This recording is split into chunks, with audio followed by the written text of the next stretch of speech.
Earth-observing satellite built to track changes in our planet like never before. And in just an hour and 8 minutes, we are taking you to the Satish Dhawan Space Center in Sriharikota, India, to watch NISAR launch on a GSLV rocket. Hello and welcome. I'm Raquel Villanueva, live at NASA's Jet Propulsion Laboratory, and here with me today is Dr. Sue Owen. She is part of the NISAR team and also the Deputy Chief Scientist here at JPL. Thank you for joining us today, Sue. Thanks for having me here, Raquel. I'm really excited to be here. Yeah, and we have teams standing by here in Mission Control and in India because NISAR is a joint mission between NASA and the Indian Space Research Organization, also known as ISRO. So, Sue, can you tell me a little bit more about that partnership? Yes, Raquel. The NASA and ISRO partnership on NISAR is the first time that the two organizations have worked so closely on a mission, with both organizations providing major hardware contributions. And the name NISAR has the partnership right in it. It stands for NASA-ISRO Synthetic Aperture Radar, so it has the partnership and the type of measurement that NISAR will be making. Well, I'm excited to have your expertise here today. And soon we will hand things over to our ISRO colleagues for their live coverage of the launch. With Sue here, we have a chance to answer your questions live. If you have a question, send it our way using the Ask NISAR hashtag, and we will try to answer as many as we can live. NISAR is an Earth-observing satellite set to be a game changer for how we study our planet's surface. Yes, NISAR is going to be able to measure changes both big and small as a centimeter on the Earth's surface. It can measure surface movements caused by earthquakes, by volcanic activity and landslides. It can track changes in glaciers and the melting of ice sheets. NISAR will measure flooding caused by storms and hurricanes, and also observe how forests grow and shrink, and so much more. Yeah, and Sue, let's take a moment to acknowledge just hours ago there was a major earthquake, 8.8 in magnitude, in eastern Russia, and officials are still assessing injuries and damages. Yes, and our thoughts are with the people who are impacted by this earthquake, and it's these types of events that remind us how important the types of measurements that NISAR will be making will be. They will help us to be able to forecast where these types of events occur, as well as assess the damage after these earthquakes and tsunamis. Well, thank you so much for that update, Sue. So we will dive into the science behind NISAR a little later in the broadcast. Now let's take a look at how NISAR made its way onto the launch pad in India on a GSLV rocket.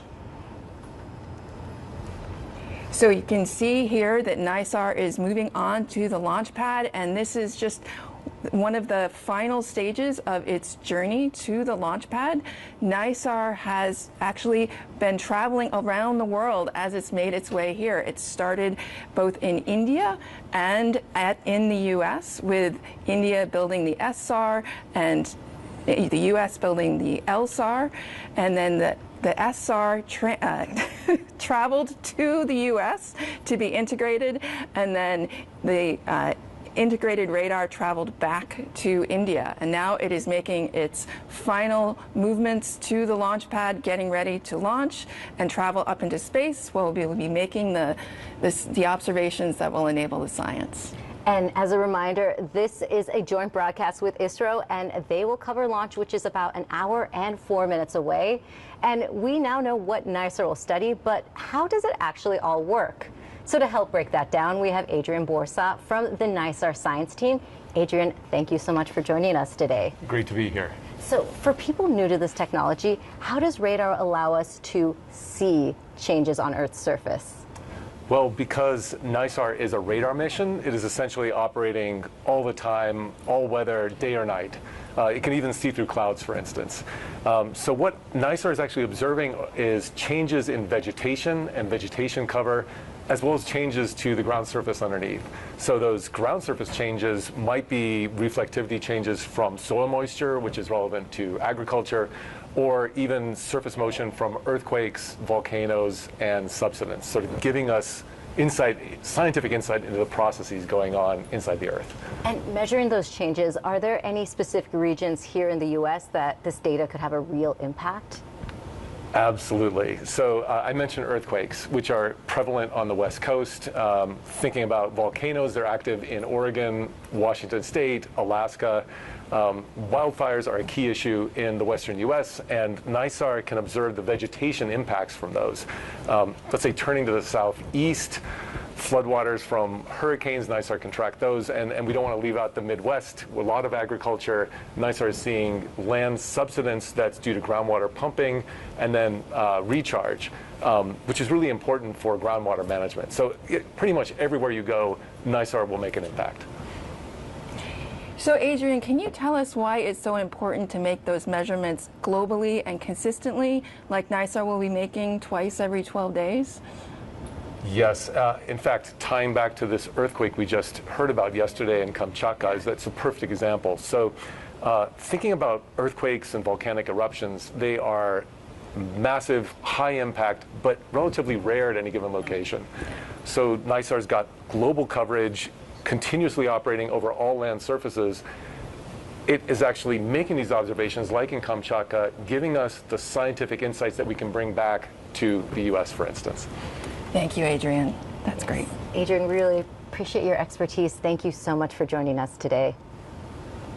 So as you heard, NISAR's data can support a lot of communities, especially farmers who can track their crops and how they're changing over time. Here's how. NISAR is a satellite mission that is going to be observing the Earth with radar. It will actually have 2 radars that view the Earth at different wavelengths. We can combine those data that allow us to learn more about things like vegetation and soil moisture than we can do with only one of those wavelengths. So NISAR is definitely going to be a breakthrough for field-scale soil moisture, which is one of your main drivers of both food security and then as well more on the economic commodity forecasts.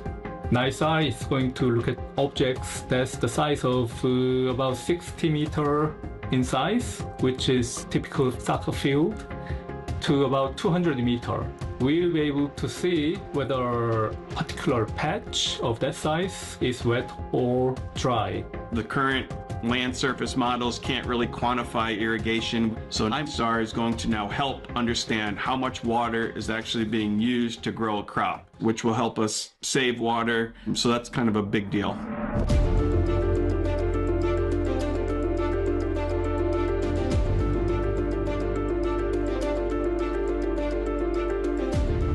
Understanding the moisture in the soil can definitely help farmers better understand what's happening underneath the ground. Do they need to water? Is there too much water there? They just need to kind of let things grow. You know, are they in a drought condition? If they do need to irrigate, how much? All those different things just to, better help those farmers make the best possible decisions for their crops.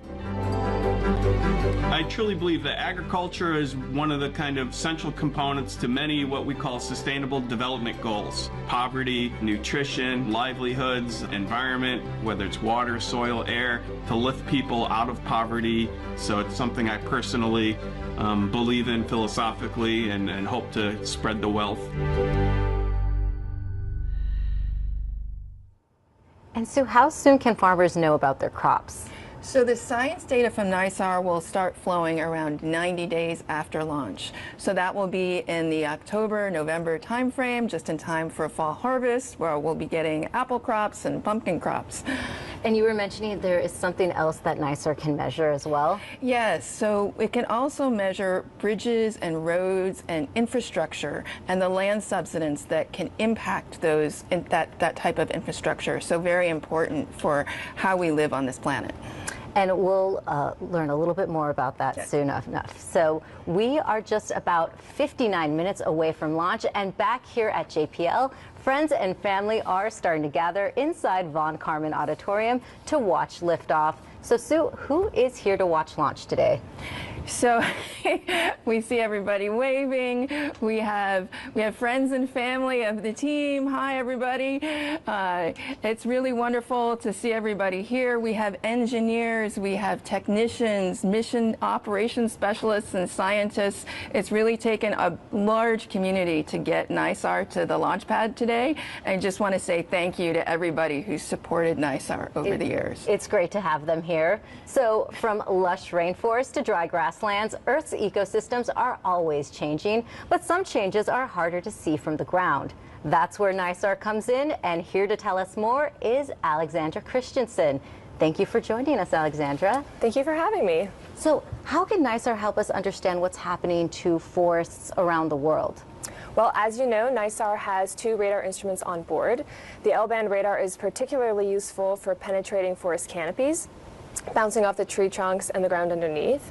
This can tell us about the forest structure, the amount of living woody material, and forest disturbance from deforestation and wildfires. We can also track burn severity and ecosystem recovery after a fire. The S-band radar, on the other hand, is more sensitive to the upper layers of the forest canopy, can detect forest thinning or loss of leaves, which could indicate tree stress. And by combining data from both of these bands, scientists can construct a more complete picture of our forest health. That's so fascinating. So why is it important to see if forests are growing or shrinking? Yeah, it's super important to see if they're growing or shrinking because forests play a huge role in our planet's health. So, for example, forests are biodiversity hotspots, home to many plant and animal species. So forest loss means habitat destruction and wildlife endangerment. Forests also provide essential ecosystem services such as regulating our water cycles, preventing soil erosion, and supporting the livelihoods of our communities. NISAR will scan the Earth nearly 2 times every 12 days, and by regularly imaging the same area over time, we can detect small, gradual changes in forests. So NISAR doesn't just measure trees, it also measures trends.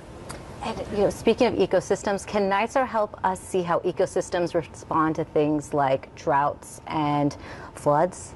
Yeah, absolutely. NISAR's radar technology is very effective at observing water, both on the surface and in the soil. And water is a foundation of ecosystems. So during droughts, NISAR is sensitive to water content, so it can see if plants and soils are drying out. Scientists can map moisture stress, which could indicate vegetation decline, increased fire risk, or that groundwater supplies are shrinking. During floods, we can see the extent of flooded areas, even through clouds.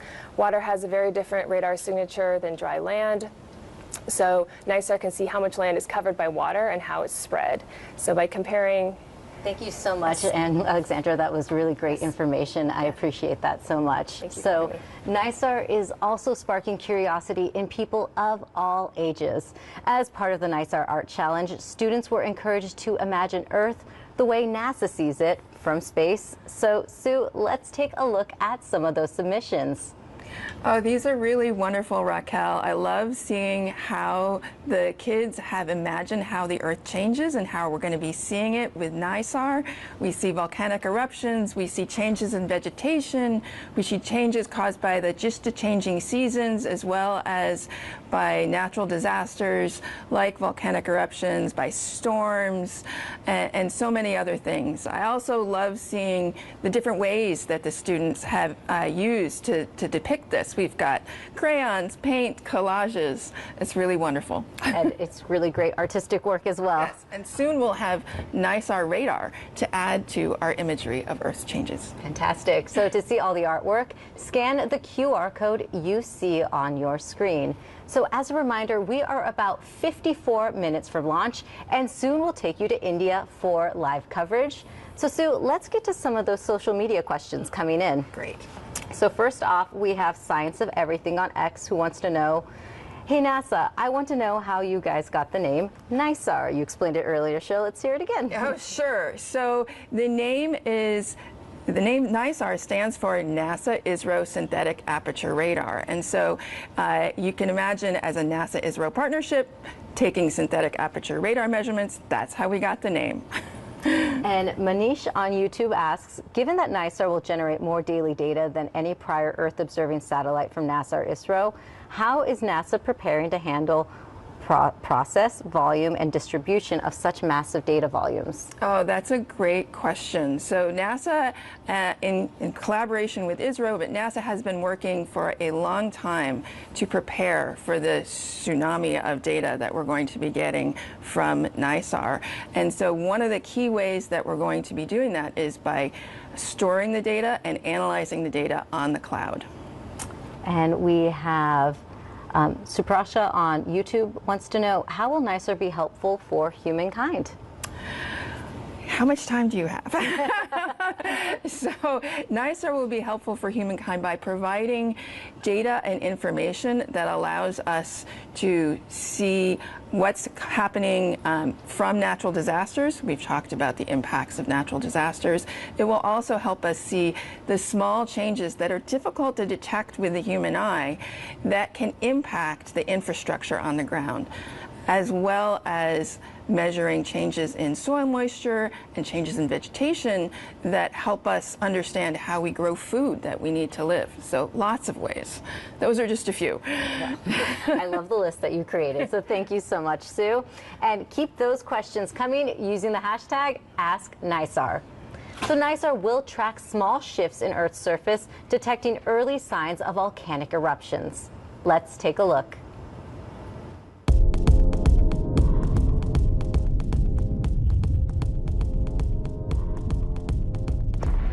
One of the real key questions in our field of volcanology is to try to understand when is a volcano getting ready to erupt and when is something that we observe happening there just a natural process that isn't going to lead to eruption.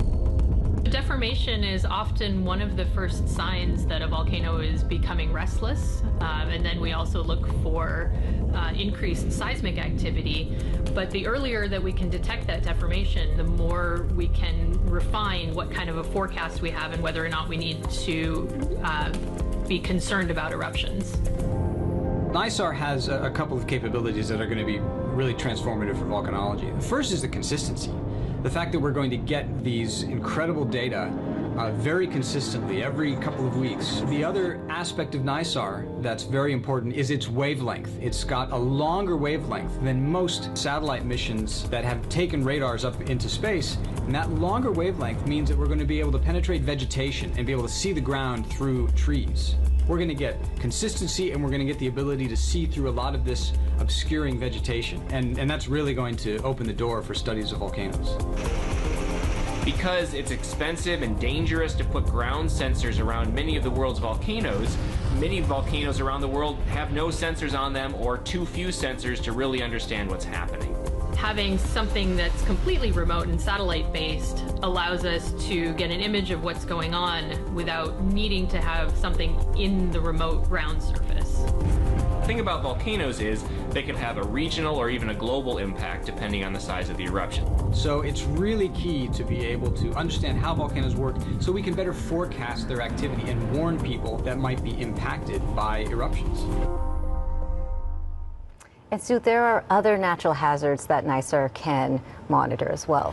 Yes, and just recently, in the last few hours, there was a major earthquake in Russia, magnitude 8.8, and NISAR will be very important for being able to forecast as well as assess the damage caused by those types of earthquakes and the tsunamis that they can generate as well. Well, thank you for breaking that down for us, Sue. And NISAR's journey to the launch pad was a global effort. JPL built the L-band radar while ISRO built the S-band. The two were integrated at JPL into a single radar payload. That system, along with the boom and reflector, was then shipped 9,000 miles to India. In Bengaluru, teams from both agencies worked together to assemble and test the satellite. After final checks, it was transported to the Satish Dhawan Space Center in Sriharikota, India, for final launch preparations. This partnership brought teams together from around the world, including JPL systems engineer Akshara Krishnamurthy. She grew up in Bengaluru and has been traveling from California back home to India to support the mission. Let's take a look at part of her journey. Hey everyone, I am at LAX right now. I just finished security and I'm ready to board. It's the first of 3 flights with stopover in Dallas, Soha, and Bangalore. have arrived in Bangalore Airport, or as we call it, Bengaluru, after about 31 hours of flying. I'm excited, but I'm also super tired, so I'm going to go get my bags and head to the hotel, and I'll see you later.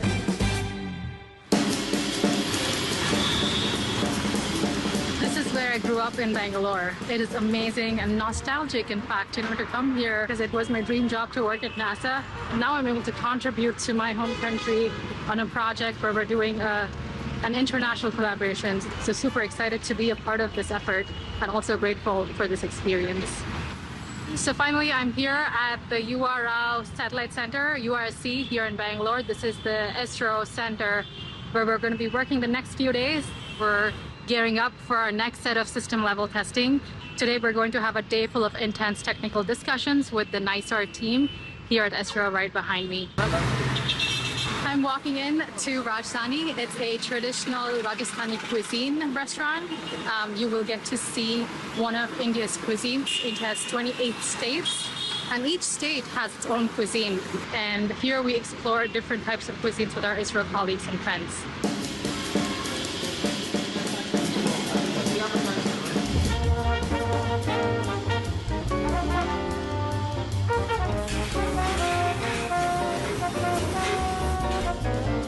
We're waiting for the traditional lamp lighting ceremony, what we call the diyas.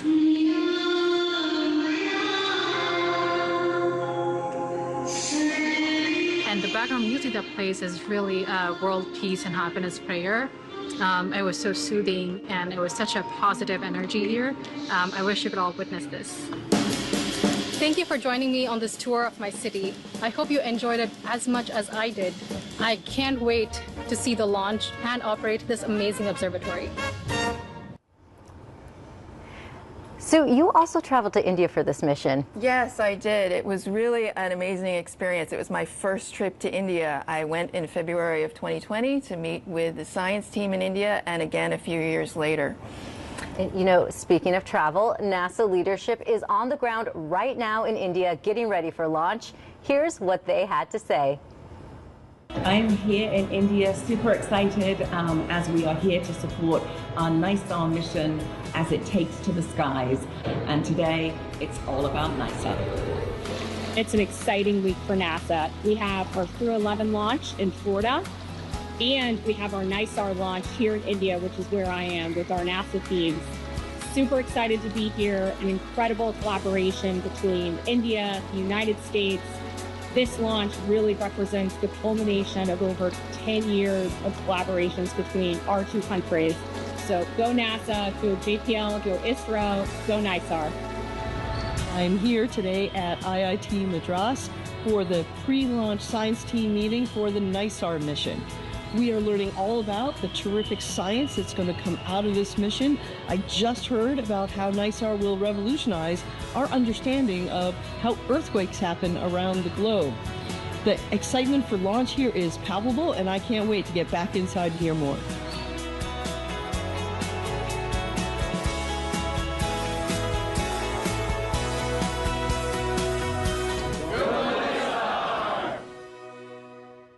Go NISAR indeed. And to help us better understand the spacecraft, you have brought a model with us. Yes, so here we have a model of the NISAR spacecraft. You can see here we have solar panels to power the spacecraft.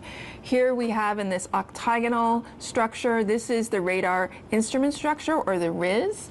So the L and the S-band radar are housed here. And then behind that is the spacecraft bus, which houses the power and the telemetry and other key functions of the satellite. Then attached to that is this impressive boom that holds up the nearly 40-foot in diameter gold reflector antenna reflector of NISAR. And so it is not going to launch in this configuration, right? It has to be packed up. So how does that work? So right now it's all folded up and stored and ready for launch. And so the way that it folds up is this boom actually wraps around the radar instrument structure. But first, the antenna reflector folds up. So it kind of collapses like an umbrella or a camp chair. And then it's stored underneath the radar instrument structure in this configuration. And it's held in place by this little latch down here. Well, that is exciting stuff. Thank you so much for the breakdown, Sue. So NISAR is a joint mission between NASA and ISRO, but that is just one example of how our two countries are working together in space. So here's more in your Artemis Moon Minute.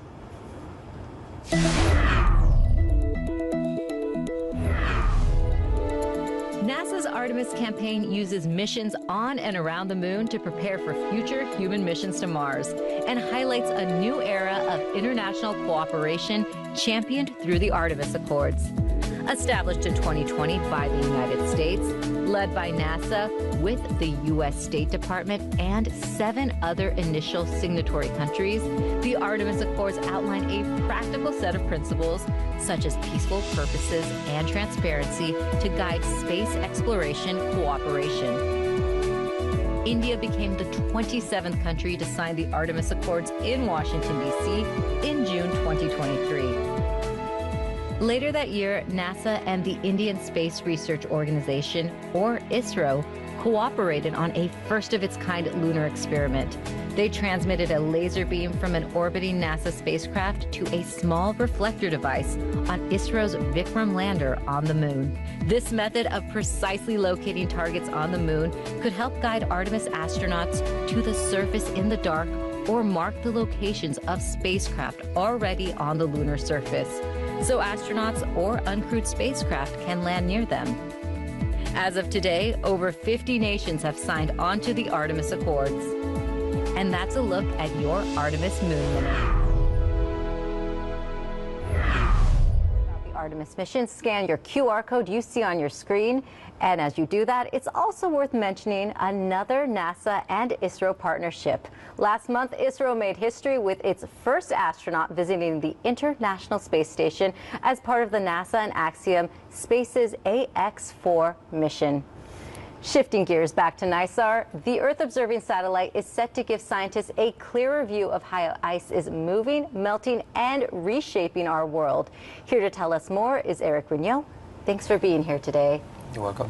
So how can NISAR help us understand how tracking melting ice from glaciers and ice sheets is important?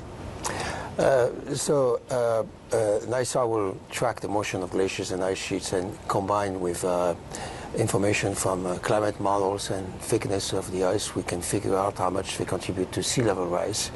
And glacier melt is one of the main contributions to sea level rise. We need this information to inform society on how to protect ourselves from sea level rise. And then the scientists will be able to use this information in climate models to project what sea level would look like in the next few years, in the next decades, in the next century, so we can better protect society and save human lives too. Very important information. So Eric, can you tell us how will NISAR help us see changes in the ice that are difficult to detect from the ground? Yeah, so the NISAR will cover the globe in 12 days, and in particular it will cover all of Antarctica for the first time. And conducting these measurements in the Antarctic would be nearly impossible for ground parties because the continent is so vast. It's larger than the United States, and it would put these field teams in great danger if they had to do this work continuously on the Antarctic. So with NISAR, we'll have this information continuously about what's happening in the Antarctic. If there's any important event, we'll see it, we'll catch it, and it will be part of public knowledge from this data. Thank you, Eric. That's great. Eric, that was really important information. Thank you so much for joining us today.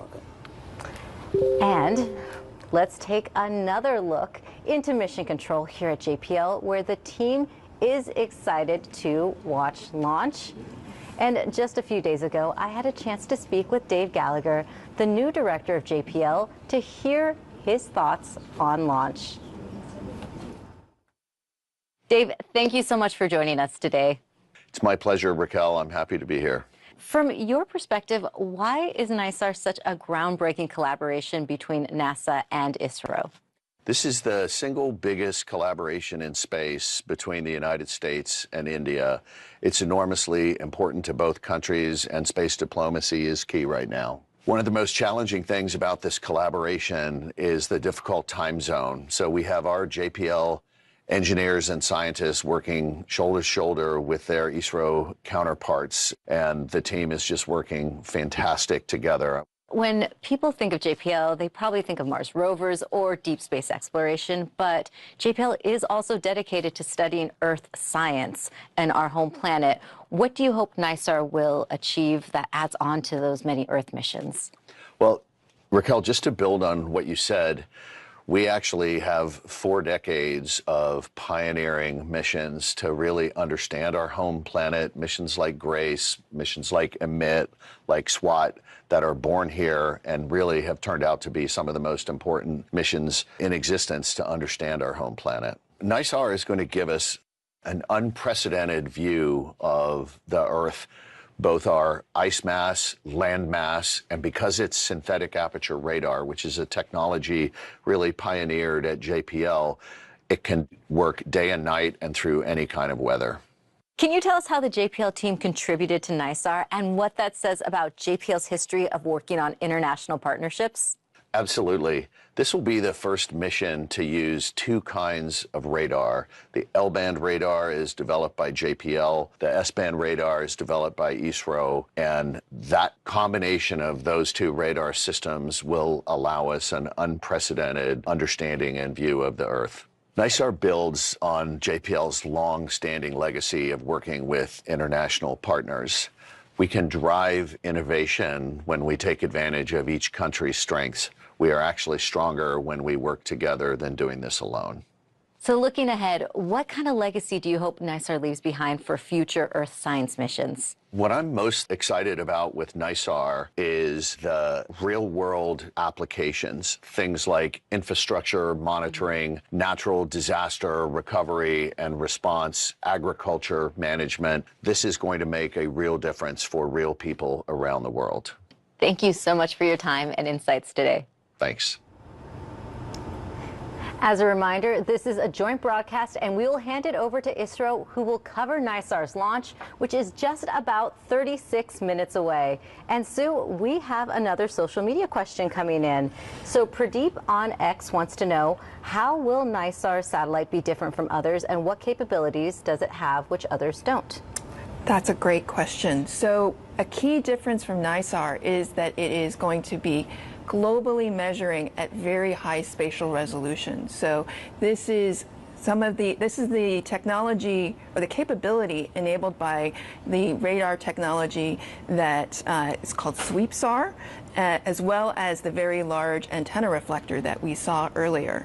Another key innovation from NISAR is the dual band radar. It will be the first satellite to be measuring with both L and S band. Well, thank you so much for those questions. And if you have a question, send them over using the hashtag AskNISAR. And as we showed you about 15 minutes ago, NASA leadership is on the ground right now in India. That includes Associate Administrator for Science, Nikki Fox. I was able to catch up with her before she left to talk about this historic partnership. Nikki, thank you so much for joining us today. Oh, you're so welcome. It's a great day. NASA has more than 24 missions focused on Earth science right now. What makes NISAR unique? We really don't quite understand why our planet is always moving. The surface of the planet is always kind of moving, and we can't detect it. But with this amazing technology that NISAR brings, we're going to be able to actually start studying these tiny little, almost landslides, these little tiny quakes. And the goal, of course, being that we find a signature that happens before a major disaster that would allow us to then look for that and search for it and almost be able to predict these big disasters before they happen. And you mentioned those tiny changes that this mission will track. What kind of other insights may we gain that could help people in their everyday lives? We're also getting the data into the hands of people that need it, the decision makers, the people who are working with the first responders to actually go in and help people once these disasters have happened. You mentioned how many missions we have in the Earth Science Fleet.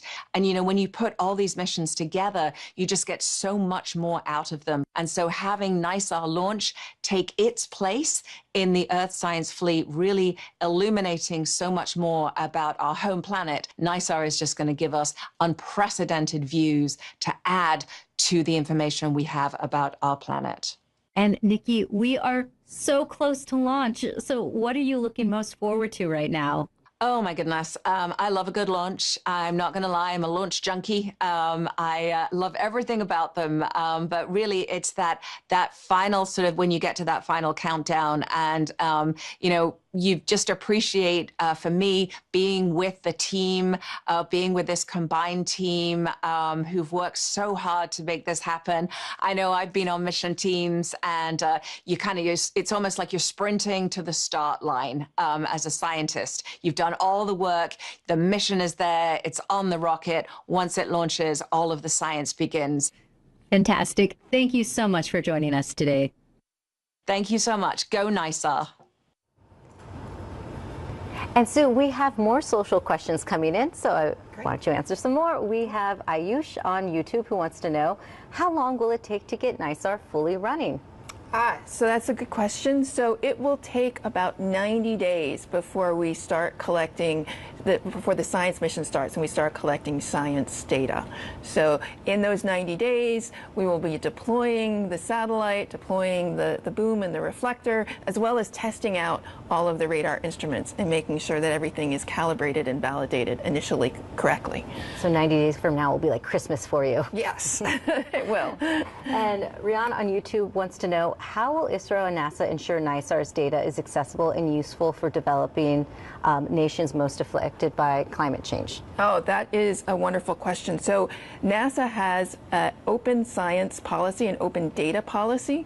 And so all of the data that NISAR will be collecting, all of the L-band data will be available through a NASA archive at the Alaska Satellite Facility, and then India will also be making their data available, the S-band data and L-band data that they will be processing available and openly free and available to everyone through their data archive as well. So all of the data will be free. Great, and we have a couple more coming in.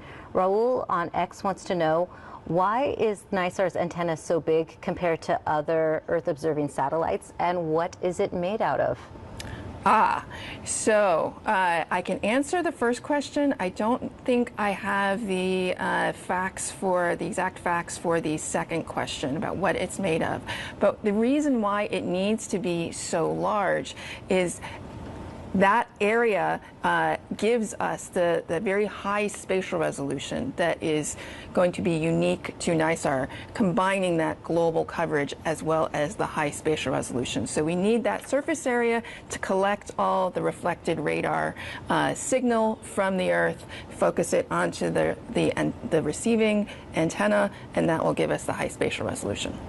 Thank you, Sue. So Anjin018 on YouTube wants to know, since NISAR uses both L-band and S-band SAR, how does the dual-band radar improve surface imagery accuracy, especially in densely vegetated and urban regions? These are some great questions. Yeah, so how will the L and S-band radar help us improve the, what was it, the surface deformation?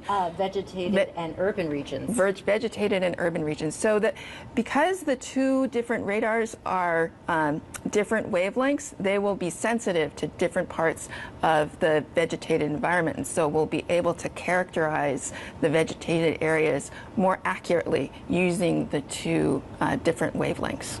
Really appreciate your expertise, Sue. Thank you so much, and thank you all for your questions. So Sue, launch is just 30 minutes away, so tell us how much this moment means to you and the NISAR team. You know, this is so special. I've been working on NISAR, been part of the team for over 10 years. I know people have been working on this mission concept for decades. And so it's really an amazing moment to finally be here at launch. And we're just so excited to be starting the science observations, to start collecting the data. It will be so impactful for so many people on the planet. Great, Sue. So we will now take you to the Satish Dhawan Space Center in India for coverage of liftoff in about 30 minutes from now. Remember, NISAR is a joint mission between NASA and the Indian Space Research Organization, or ISRO. Part of ISRO's coverage will be in Hindi, but we will be having an interpreter providing English translations so you can follow along. And we will see you again after liftoff. Mission intends to place the NISAR satellite weighing about 2,400 kilograms in 747.4 kilometers circular polar sun synchronous orbit with an inclination of 98.4 degrees. Namaskar, Shubh Sandhya. Good morning, good evening. There is a historical day in this NASA और experienced agencies NASA and ISRO. उपग्रह जिसे हम NISAR, NASA-ISRO We Synthetic say Aperture Radar के नाम NASA-ISRO से Synthetic जानते हैं। Aperture इस उपग्रह का Radar. We know प्रमोशन के साथ एक स्वर्णिम अध्याय लिखा जाएगा जो कि अंतर्राष्ट्रीय we सहयोग will be writing a new history तो in हमारे the साथ बने रहिए international इस space. भूतपूर्व घटना के। मैं विकास स्वर्णकार आप सभी का So my name is Hardik Vikas स्वागत करता Swarnakar. हूं। मैं आप I सबके welcome सामने इस everybody प्रमोशन मिशन का हिंदी में in प्रस्तुतिकरण this करूंगा और मेरे साथ हैं lunch. I will be जो इंग्लिश में Madhuri कमेंट प्रस्तुत P will करेंगी। be here. हम She आप will be सभी दर्शकों commenting का in इसरो के श्रीहरिकोटा English. के मिशन नियंत्रण So केंद्र से we are at the Sriharikota स्वागत और अभिनंदन करते हैं। Satish Dhawan Space Center. GSLV S16 Nisar mission के तहत GSLV आज S16 30 is जुलाई 2025 को 30 July मानक समयानुसार 2025 शाम 5:40 Indian time 25 पर 5:40 श्रीहरिकोटा p.m. के द्वितीय 25 प्रमोशन मंच से GSLV S16 का GSLV प्रमोशन S16. किया जाएगा। इस प्रमोशन मिशन का उद्देश्य है In this 2400 किलोग्राम वाले भूप्रेक्षण उपग्रह नाइसार को 747 किलोमीटर की गोलाकार कक्षा में स्थापित 747 करना। kilometer. इस प्रमोशन मिशन को पूरा करने के लिए In this mission to complete GSLV, किया जा रहा है। the space vehicle is used. और इससे पहले यह 17 उड़ानें Before भर चुका this, है और it वर्तमान में has यह 18वीं उड़ान done भरने जा रहा है। 17 इस launches. साल ही हमने 29 जनवरी 2025 This year, 29 January 2025, GSLV F-15 NVS-2. सफलतापूर्वक प्रक्षेपण देखा। So we have आज हम पूर्णतः successful launch has been done already. Mission जिसका नाम है So next mission will be GSLV S16 NISAR mission. NISAR is the world's most sophisticated Earth observation satellite, jointly developed by ISRO and NASA.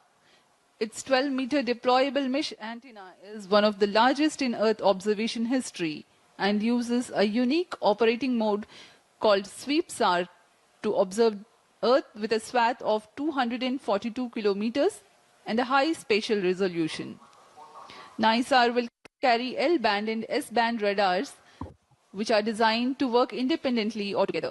While the L-band radar contributed by NASA will work with longer wavelengths of about 25 centimeters to penetrate vegetation, soil, ice, detailed tracking of soil moisture, forest biomass, ice sheet thickness, and subsurface features.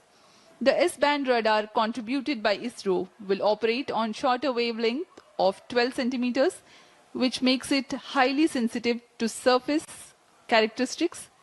It is useful for detecting crop structures, snow cover, and fine surface deformation.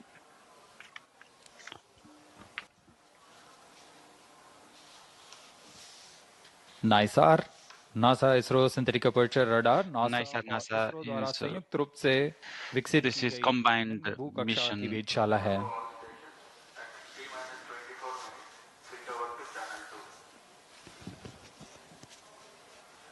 इसकी खास बात यह है कि नाइसार specialty of this मानचित्र तैयार कर पाएगा और पृथ्वी के पारिस्थितिक तंत्र, बर्फ का द्रव्यमान, वनस्पति बायोमास, समुद्र के स्तर की में वृद्धि, भूकंप, सुनामी, vegetation, soil, प्राकृतिक खतरों, landslide, डेटा प्रदान करेगा।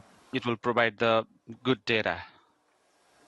अब आप सभी दर्शकों के सामने GSLV S16 launch vehicle integration video will be presented. Video of GSLV F-16 mission here at Satish Dhawan Space Center, Sriharikota.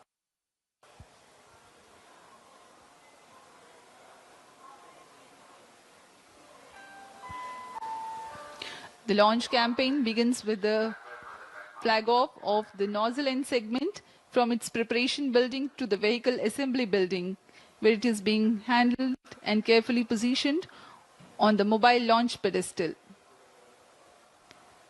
The first stage of GSLV consists of 5 solid motor segments, which have a case-bonded HTPB-based solid propellant. It has a nozzle end segment, 3 middle segments, and 1 head end segment. On your screens now is the handling of head end segment.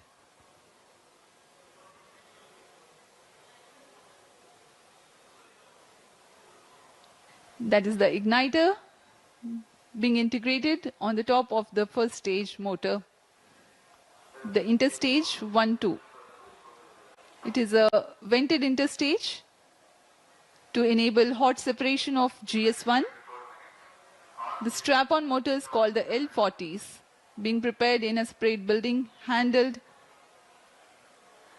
and moved to the vehicle assembly building to be tilted and then assembled with the core motor.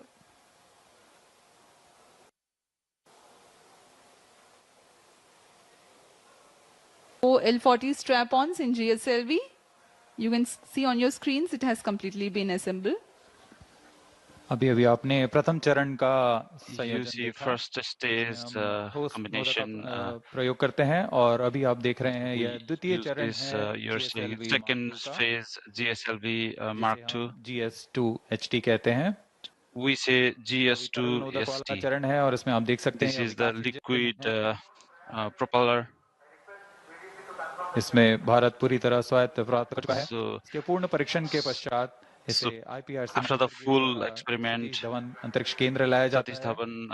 आगे के परीक्षण के पश्चात इसे यान में. So after the further experiment, cryo stage है, तृतीय चरण है. This is the cryo stage, third stage GSLV है जो this is the last stage का प्रयोग करता है, which is a cryo fuel oxygen तथा is used. Liquid oxygen and liquid hydrogen या अंतिम will be combinedly used. This is the last stage. इसके ऊपर में so on top of this उपग्रह को समायोजित किया जाएगा और यह है so it will be combined here. On your screens now is the spacecraft NISAR.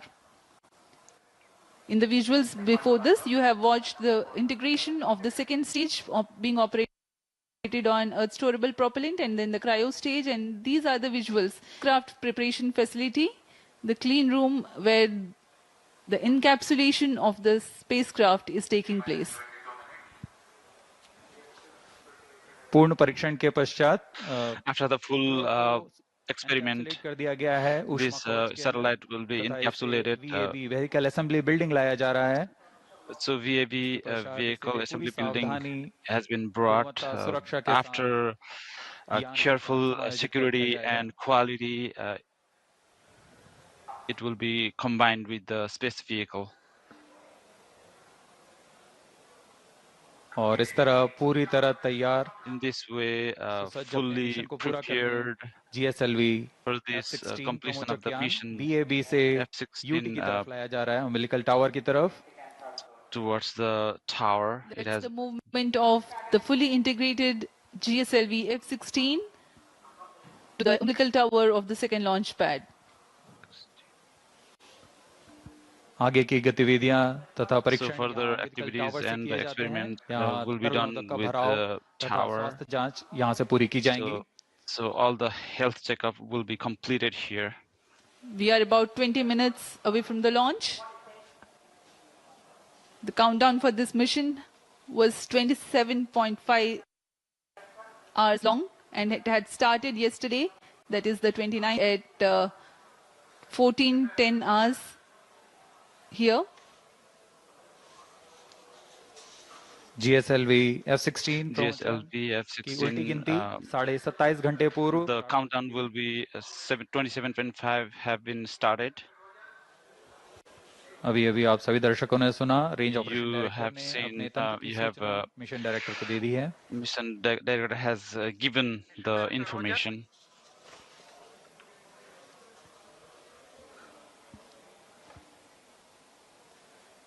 उड़ान की उल्टी गिनती जारी है और उसी के The अनुसार countdown गतिविधियां is अपार continued से जारी हैं। of तो this चंद space जांच के vehicle. पश्चात स्वचालित प्रक्षेपण अनुक्रम यानी ऑटोमेटिक लॉन्च सीक्वेंस शुरू किया जाएगा। Automatic launch sequence is going to be started. इस दौरान यान निदेशक In this way, director the director, telemetry tracking command Mission Director Roger, और सैटेलाइट डायरेक्टर अपने अपने satellite तंत्रों की सूचना director मिशन are डायरेक्टर को also देंगे। giving the information to the mission director. During the countdown, the servicing operations for the Earth storable propellants into the GS2 stage and the 4 numbers of L40 strap-ons was carried out. Health checks were carried out on the spacecraft and the launch vehicle. The meteorology instruments will indicate crucial data to comply to the launch commit criteria. Radars carry out transmission checks and cryopropellants are serviced few hours ahead of launch. Mission Readiness Review Committee and the Launch Authorization Board have granted clearance to proceed with the countdown and launch of GSLV F-16 NISAR mission. All operations up to the initiation of automatic launch sequence have been completed satisfactorily. Based on the clearances received for the launch vehicle, spacecraft, range systems, ISRO ground stations, and considering the favorable weather conditions, Mission Director hereby authorized the commencement of launch operation sequence for the GSLV F-16 NISAR mission at 17 hours, 40 minutes and 25 seconds IST today, the 30th July 2025. This is Vehicle Director. Pre-launch operations of cryo stage is authorized. To note, Mission Director has given authorization for the launch of GSLV F-16 NISAR mission. अभी आप सभी दर्शकों ने सुना, सभी So all the viewers have heard रूप से कार्य करते हुए और उनके तंत्रों की they जानकारी are मिशन निदेशक तक पहुंच चुकी है। combinedly working. तत्पश्चात मिशन निदेशक The ने information automatic has launch sequence already been शुरू करने disseminated. का अनुमोदन प्रदान कर दिया है। So the approval has been given. And Automatic then, launch sequence has been authorized by the mission director. In the preceding 14 minutes before launch, a capsule of crucial functional aspects of launch vehicle systems, which includes actuation of liquid stage engine actuators, health confirmation of ground systems that are crucial for the launch, and very close to T0, control is passed on to the onboard computers.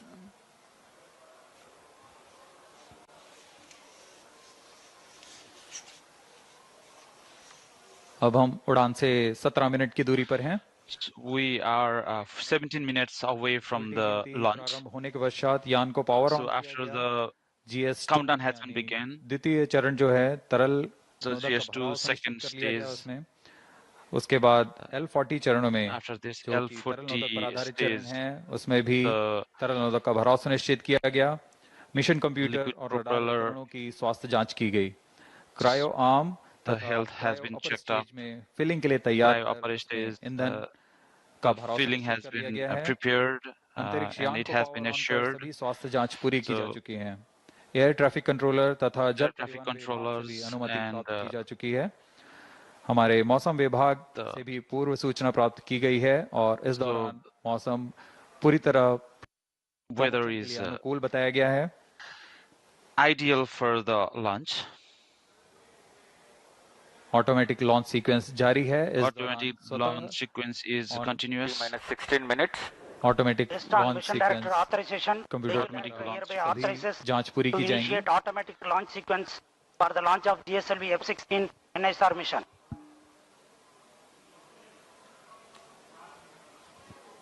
SDA servers activated. MC confirms data from SHAR-1 and SHAR-2. GSLV F-16 mission at the second launch pad. It's getting ready for its first ever mission to sun-synchronous polar orbit. Automatic launch sequence initiated for GSLV F-16 and NISAR mission. ALS in auto mode. Tank PLO operations commenced.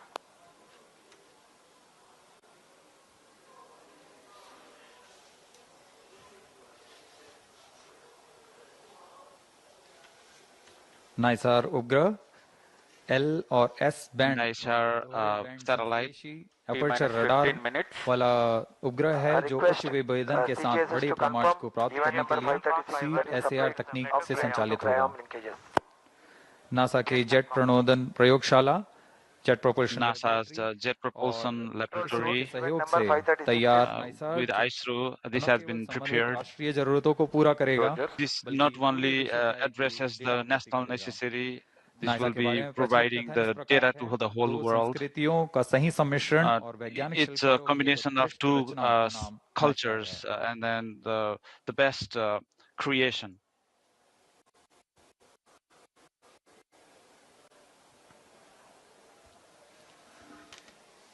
51.7-meter tall GSLV is a three-stage launch vehicle of 420.5 tons lift-off mass. The first stage, GS1, comprises of S-139 solid booster and 4 strap-ons of liquid L-40. The second stage, GS2, is Earth-storable liquid stage of GL-40 HT. L-40 EGC actuation in progress. The third stage, GS3, otherwise called CUS-15, and is powered by cryogenic propellant combination of LOX and liquid hydrogen. The payload fairing is of ogive shape with 4-meter diameter.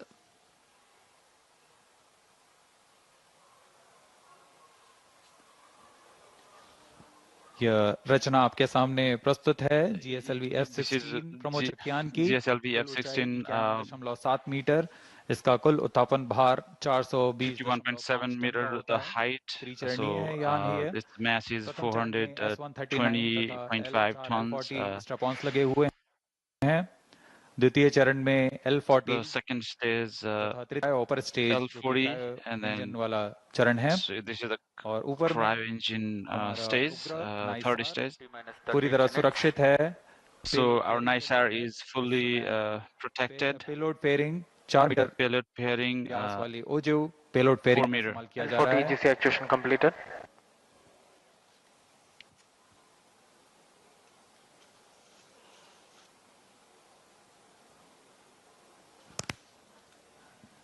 सभी गणमान्य व्यक्ति यहाँ उपस्थित launch का अनुभव लेने यहाँ everybody are attending, the distinguished guests.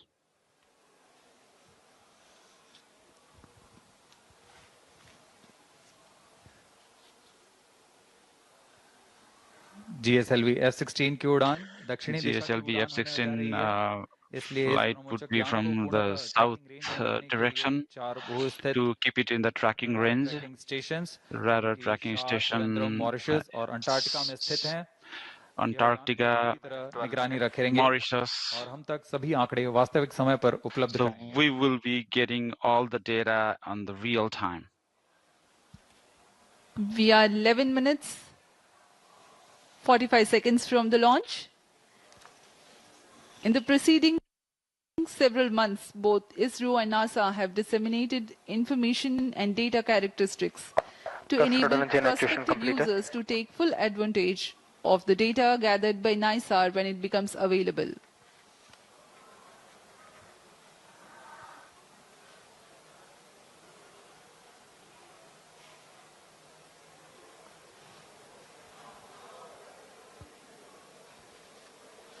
सभी वैज्ञानिक अपने कंसोल पर all the scientists are studying their data. अभी तक all the technologies are working fine. Launch view gallery का दृश्य You're seeing the gallery of the launch, the encouragement, all the students here, big numbers they've been presented here, they're gathered here अनुभव लेने के लिए to experience the launch of this satellite. स्वानुभव लेने वाला यह पल Exuberant spirits of the students here at the Launch View Gallery at Sriharikota.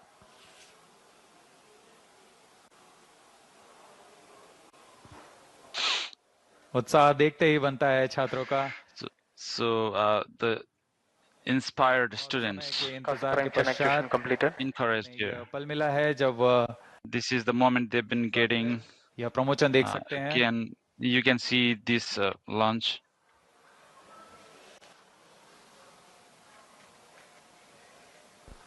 T minus 10 minutes. GS2 radar engine actuation in progress. ISRO is bringing to you a curtain raiser for the mission NISAR for your better understanding about the mission.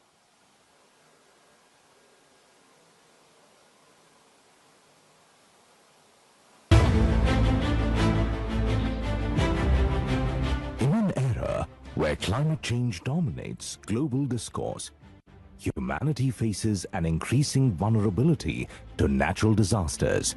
To address these mounting challenges, NASA and ISRO have joined forces in an extraordinary collaboration to launch the NASA-ISRO Synthetic Aperture Radar satellite, NISAR. This groundbreaking low Earth orbit LEO observatory promises to revolutionize the way we understand our dynamic planet. Equipped with state-of-the-art LNS-band synthetic aperture radar, SAR systems, NISAR will use the sweep SAR technique to deliver high-resolution images across vast swaths of the Earth's surface. Incredibly, it will map the entire globe every 12 days, offering unprecedented consistency in spatial and temporal data. NISAR's mission is nothing short of transformative. From tracking glacial melt and monitoring agricultural landscapes to analyzing seismic shifts and managing disaster response, it will empower scientists, researchers, and policymakers with vital insights. By precisely measuring minuscule movements and colossal environmental events alike, NISAR will help us decode Earth's complex ecosystems and natural hazards. The flagship mission sees NASA contributing the L-band SAR, engineering payloads, critical systems like GPS receivers, and the solid-state recorder. ISRO is supplying the S-band SAR, spacecraft bus, and will launch the satellite aboard through its vehicle GSLV F-16 from Sriharikota. A majestic 12-meter unfurlable reflector antenna will unite the dual-band systems, enabling powerful Earth observations from orbit. The geosynchronous satellite launch vehicle, GSLV F-16, features a three-stage configuration. Its first stage comprises a solid rocket motor at the core, support 4 liquid strap-on boosters. The second stage operates on liquid propellant, while the third and final stage is powered by an indigenously developed cryogenic upper stage. The payload fairing for the GSLV F-16 NISAR mission features a 4-meter diameter OGIV configuration. The launch will take place from the second launch pad at India's spaceport, SDSC Shar at Sriharikota. It is the first GSLV mission to be launched into a sun-synchronous polar orbit. NISAR is not just a satellite, it's a symbol of global unity, scientific excellence, and hope. It promises to safeguard our future by helping humanity live more wisely with nature.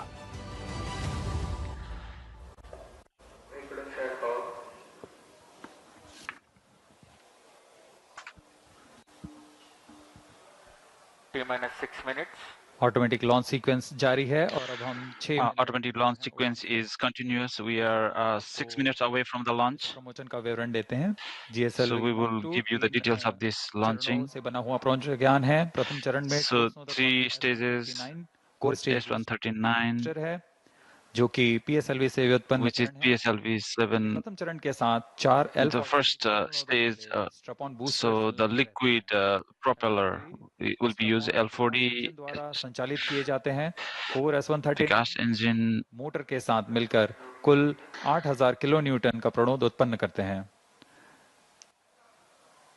8000 kilo Newton आवश्यक होता है यान के उत्थापन this This is required for the lift of the spacecraft. Kilometre की ऊंचाई प्रदान करेगा तथा इस समय 54 kilometer height. L40 strap-on L40 is strap-on. प्रज्वलित रहता है 150 seconds. 600 मिलीसेकंड बाद द्वितीय चरण प्रज्वलित होता है और इसके तुरंत बाद प्रथम चरण के यान से पृथक कर दिया जाता है. So it will be separated from the first. So again, second stage is the liquid stage. Vikas engine के साथ 846 किलो न्यूटन का प्रणोद उत्पन्न करता है. 846 kilo Newton. 146 seconds. It will be ignited. 3.5 kilometer per second relative velocity. During the second stage, closed loop guidance के अंतर्गत अपना दिशा निर्देश. द्वितीय चरण की समाप्ति के पूर्व ही तृतीय चरण. After the completion of second stage, the third stage will be started. The cryogenic fuel. और सबसे जटिल GSLV, the third and the last stage. In this cryo stage, the ignition. So the command will be given for 11% additional 75 kilo Newton का प्रणोद उत्पन्न करता है. इस तरह के साथ यान लगभग 400 सेकंड में 780 किलोमीटर की ऊंचाई प्राप्त कर चुका होगा और सापेक्ष गति 4.57 किलोमीटर प्रति सेकंड. इसके पश्चात क्रायो चरण को पुनः सामान्य प्रणोद के लिए कार्यशील किया जाएगा और फिर 400 second. After that, 400 second, 7.5 kilometer per second relative velocity will be applied. So it will be getting 1115 second पर पूरा किया जाएगा. All these activities will be completed. Let us take a quick look at the mission events for GSLV F-16 NISAR mission. The L-40 strap-ons ignite 4.8 seconds ahead of T0 so that their nominal thrust can before igniting the booster. Liftoff coincides with the ignition of S-139, also called as GS-1 at T0. The burn time of GS-1 is 112 seconds and that of the L-40s is 149 seconds. By the time GS-1 and L-40s finish their operation, the launch vehicle is at 104 kilometers altitude. In a staging event typically called as hot separation, the GS-2 stage is ignited 600 milliseconds after the L-40 thrust cutoff and 1.6 seconds later, the stage separation takes place. When the launch vehicle reaches 138 kilometers altitude, the dense atmosphere would have cleared. Since the need for thermal shielding and aerodynamic shape is no longer significant, the payload fairing is jettisoned. Closed loop guidance also is initiated. At this point of time in the mission, the launch vehicle would have acquired 2.1 kilometers per second relative velocity. For the present mission, the burn time for GS2 is 140 seconds. It is separated 4 minutes 53 seconds into the flight. The third stage is the cryogenic upper stage, which plays a significant role in the mission. Its high specific impulse together with a long burn time of more than 13 minutes, it adds tremendous relative velocity to the CUS operation adds 376.55 kilometers stand by in for the time mark. And increases relative velocity from 3.5 kilometers per second to 7.5 kilometers per second. An operational philosophy unique to the GSLV F-16 NISAR mission is that CUS stage is operated by 11% for the duration of 405 seconds. About 11 minutes into flight, the cryogenic upper stage shuts down. The satellite NISAR is separated, injected into an altitude of 745.5 kilometers with a relative velocity of 7.57 kilometers per second. Minus 25 seconds. We are mere 25 seconds from the launch. Minus 20 seconds. सभी दर्शक हमारे साथ बने रहिए। So please stay tuned with us. देखेंगे 10, 9, 8, 7, 6, 5, 4, 3, 2, 1, 0. All L40 engines generating nominal thrust. S139 motor ignited. 5 seconds. That's a magnificent of the GSLV F-16 NISAR mission. The deafening roar of GSLV and beautiful silhouette brightening the Sriharikota sky. जी हाँ, अभी आपने देखा चारों You see L40 सफल प्रज्वलन और GSLV successful launching. की ओर बढ़ता हुआ This is going to the destination. हम यहाँ कंपन महसूस कर पा रहे हैं. We are experiencing the vibration here in this mission station. S139 solid core motor and 4 L40 liquid strap-ons thrusting together. 7,800 kN cumulative thrust. First stage performance normal. Sharwan is in main auto. The day of launch wind biasing program that is fed into the onboard computers helped the rocket to veer through the atmosphere with minimal aerodynamic loads. प्रथम चरण का core booster लगभग The first stage core booster will be ignited. L40 चरण L40 stage 150 seconds it will be calm. So after that it will be separated from the craft. अपने अपेक्षित पथ का अनुकरण करता हुआ First stage performance normal. Currently the rocket is in open loop guidance. SHAR ground station is tracking.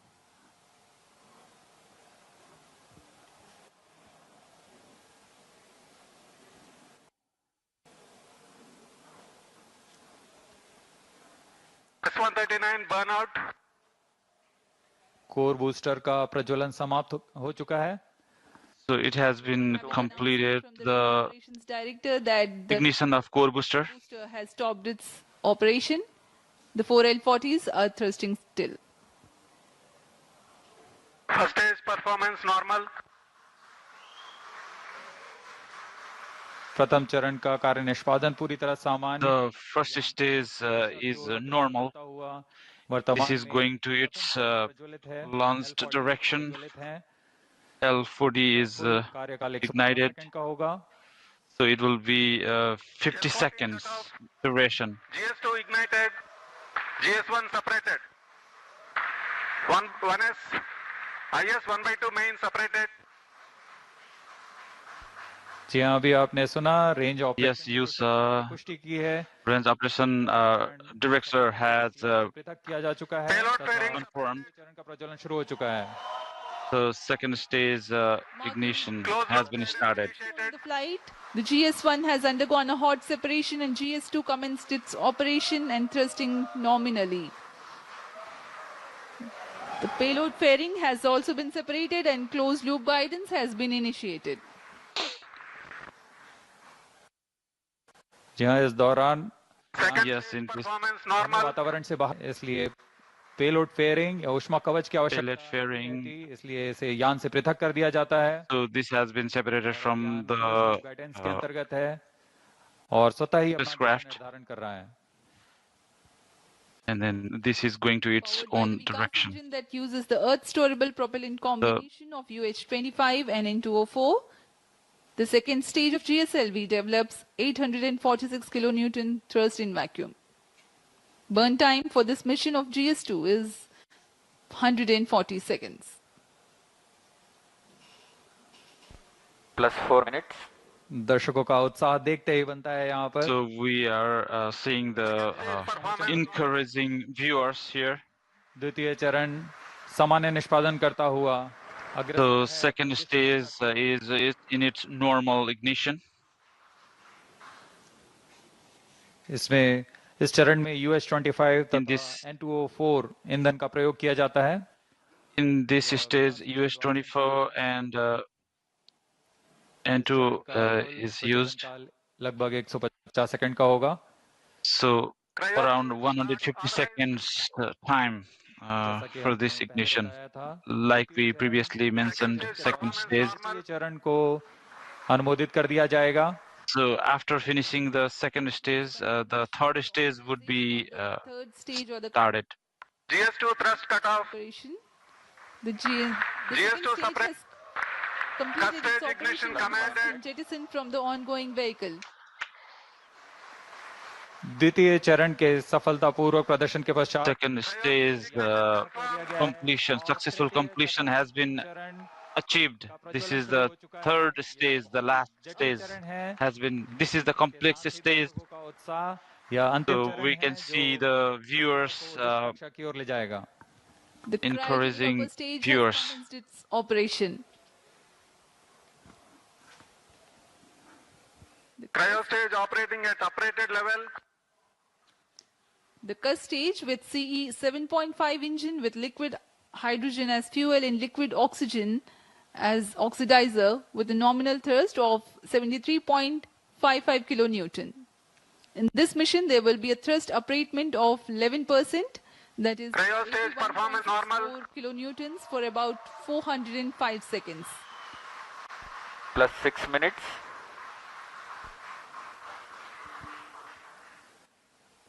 वर्तमान में तृतीय चरण cryo upper stage. This is the third stage. 70 kilonewton का प्रणोद उत्पन्न कर रहा है. 75 kilonewton ignition. 800 सेकंड्स तक जारी रहेगा. So this will be continued for 850 seconds.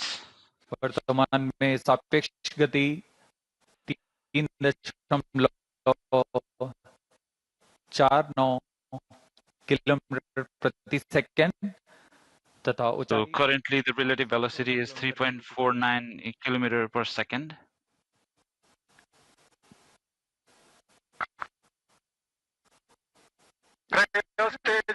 Performance normal. Altitude of 528 kilometers. Shar and Trivandrum stations continue to extend tracking and telemetry support. When the cryo stage had commenced action, the instantaneous relative velocity was 3.5 kilometers per second. By the end of thrust upratement, it becomes 4.5 kilometers per second. For the next 400 seconds that follow, there is a significant addition in the relative velocity of up to 7.5 kilometers per second.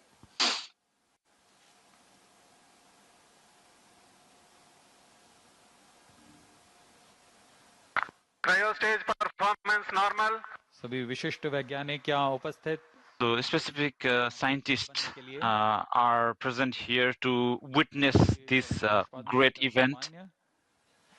So the third stage is completely normal. इसे भलीभांति track कर रहे हैं. So they are tracking. The altitude gained during thrust upratement is about 400 kilometers in cryo stage operational. When the thrust upratement ends, there is a considerable increase in relative velocity at a marginal loss of altitude. Plus 8 minutes.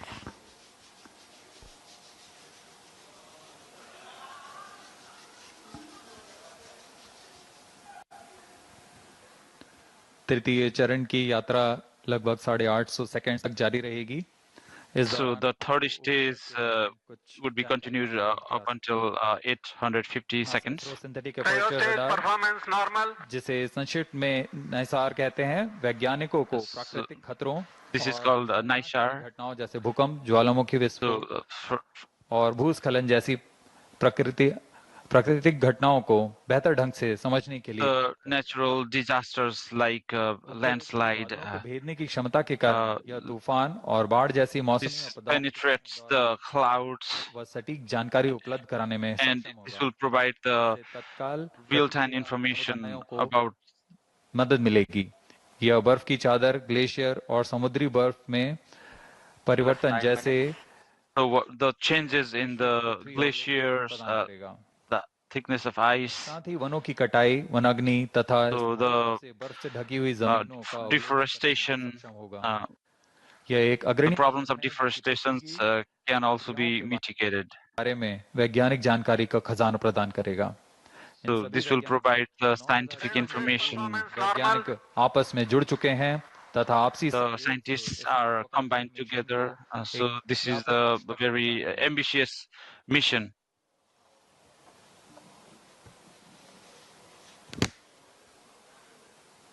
NISAR, or the NASA-ISRO Synthetic Aperture Radar, is a remarkable milestone in the Indo-US space ties. Designed on the I-3K mainframe bus, NISAR will render services for the next 5 years according to free and open data policy. NISAR provides a means of disentangling and clarifying spatially and temporally complex phenomena ranging from ecosystem disturbances to ice sheet collapse and natural hazards including earthquakes, tsunamis, volcanoes, and landslides. ISRO has identified a range of applications of particular relevance to India that the mission will address, performance normal, including monitoring agricultural biomass over India, monitoring and assessing disasters to which India responds, studying snow and glaciers in the Himalayas, and studying Indian coastal and near-shore oceans by monitoring annual changes in bathymetry along the deltaic regions, shoreline, and accretion. The changes that Earth is undergoing in its ecosystem, deformation, and cryospheric sciences emphasizes the urgent and constant need to observe Earth from the vantage of space in order to thrive on our changing planets in decades to come. NISAR offers centimeter-level precision capable of detecting subtle ground shifts and environmental changes. Data from NISAR will provide critical insights to help India and US plan for natural and human-caused hazards. Today, when the GSLV F-16 rocket of ISRO places NISAR in its intended orbit, a critical deployment event, that is, of the 12-meter wide mesh reflector will take place. This mesh reflector acts as a radar antenna. The deployment will be a slow sequence to ensure the delicate boom and antenna unfold without damage or misalignment. The deployment will begin 10 days after launch and will be carried out over the next 8 days. Plus 12 minutes. To prepare NISAR for science operations, in-orbit checkout, physical deployment of all deployable parts, checking out the engineering systems, testing the radars independently and jointly, this phase will last for 90 days after the launch.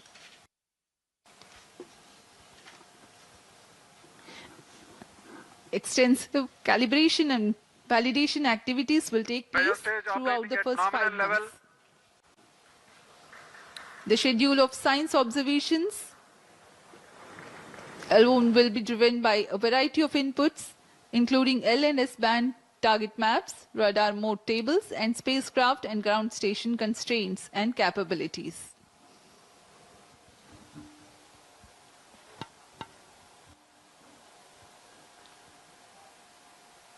तृतीय चरण cryo upper stage Third stage, cryo stage, ignition is completely normal. The relative velocity 4.9 kilometer per second, and altitude is 788 kilometer.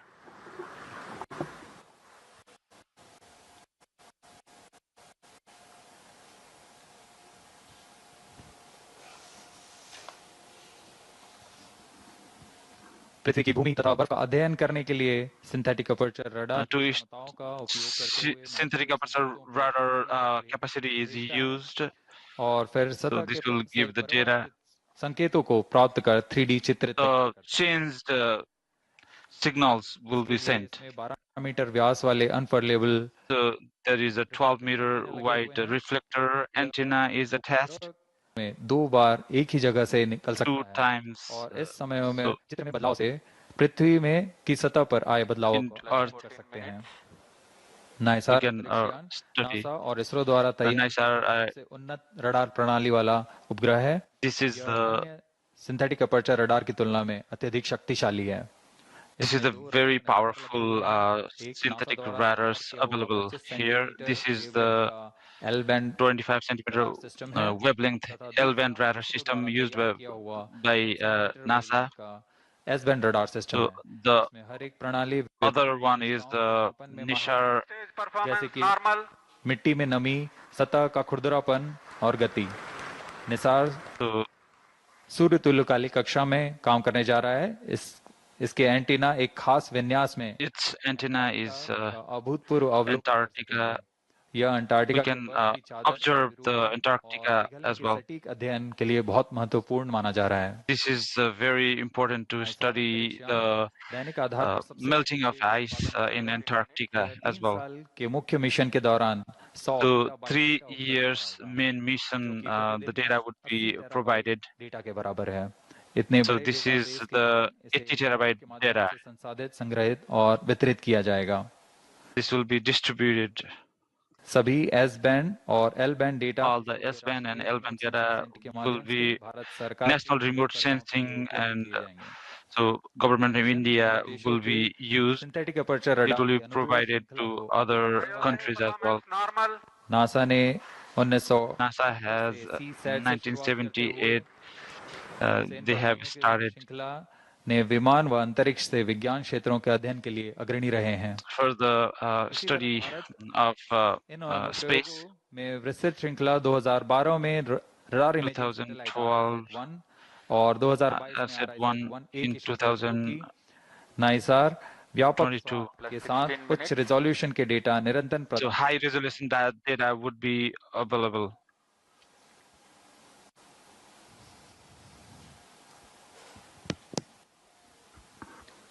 We are 16 minutes, 15 seconds past the launch.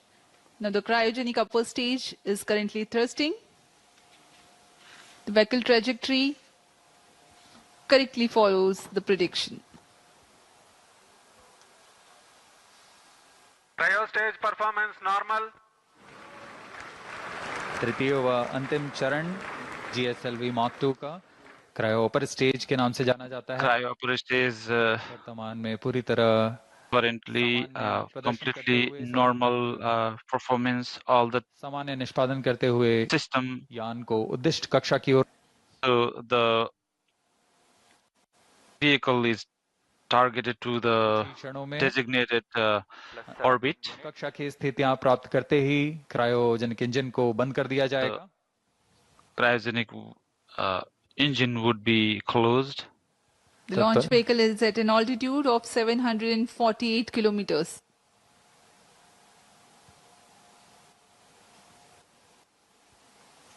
कक्षा की स्थितियां प्राप्त होते ही उपग्रह नाइसार को as soon as the situation in the orbit, Awaiting the satellite separation event. Cryo stage performance normal.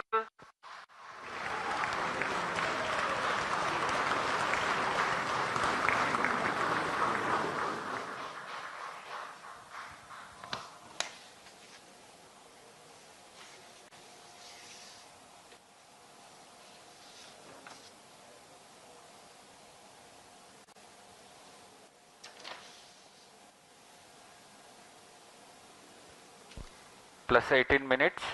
वर्तमान में सापेक्ष गति 7.35 किलोमीटर प्रति सेकंड तथा ऊंचाई 745 किलोमीटर होती है। Stage performance normal. so currently 7.35 kilometer per second is the relative velocity, and Performing nominally. Stage thrust cutoff. The thrust has been cut off of the cryo stage, and next event is the NISAR separation, which is perhaps very close. जी हाँ, जैसा अपेक्षित था। yes, as expected.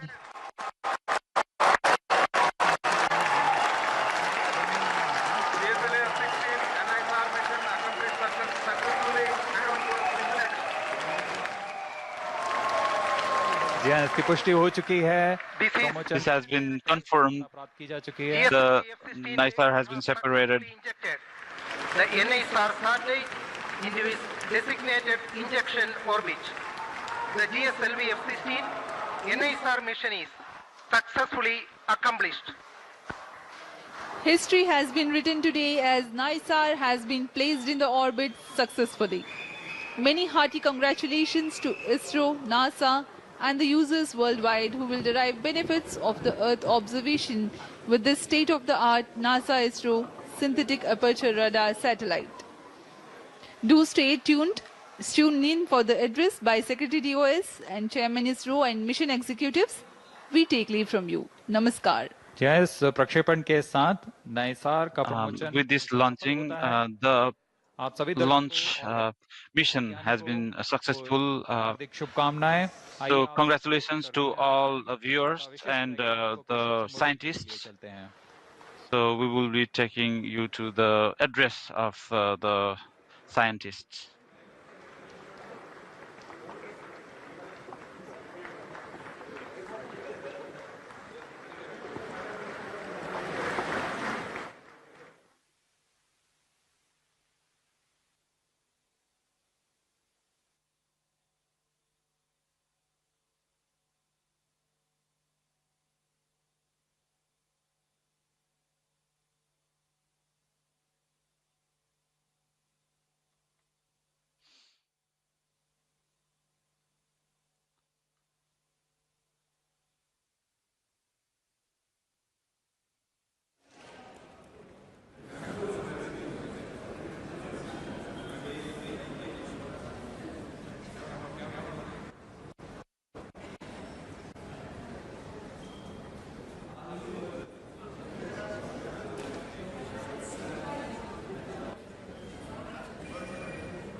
Then on.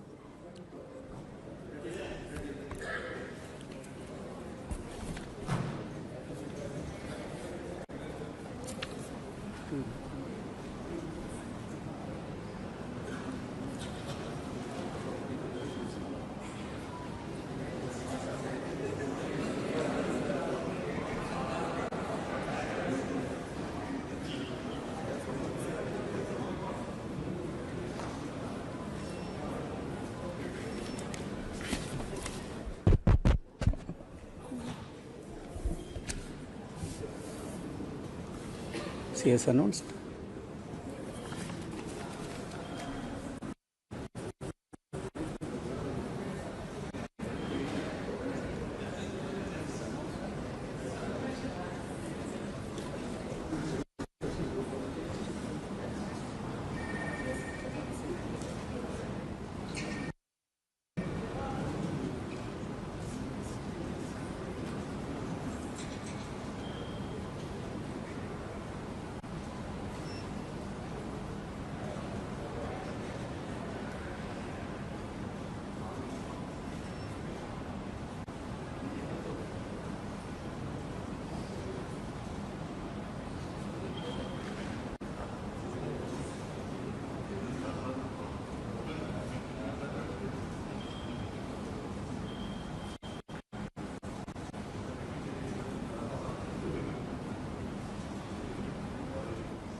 Project director also, project satellite project. NASA. Please, sir, she's coming. Please, on. Very good evening to all of you. I am extremely happy to announce that GSLV F-16 vehicle has successfully and precisely injected the NASA-ISRO Synthetic Aperture Radar satellite, NISAR satellite, weighing 2,300 kg into its intended orbit. Let me congratulate all the teams from ISRO and NASA JPL on this outstanding success. This is our 102nd launch from Sriharikota, and the 18 mission of GSLV.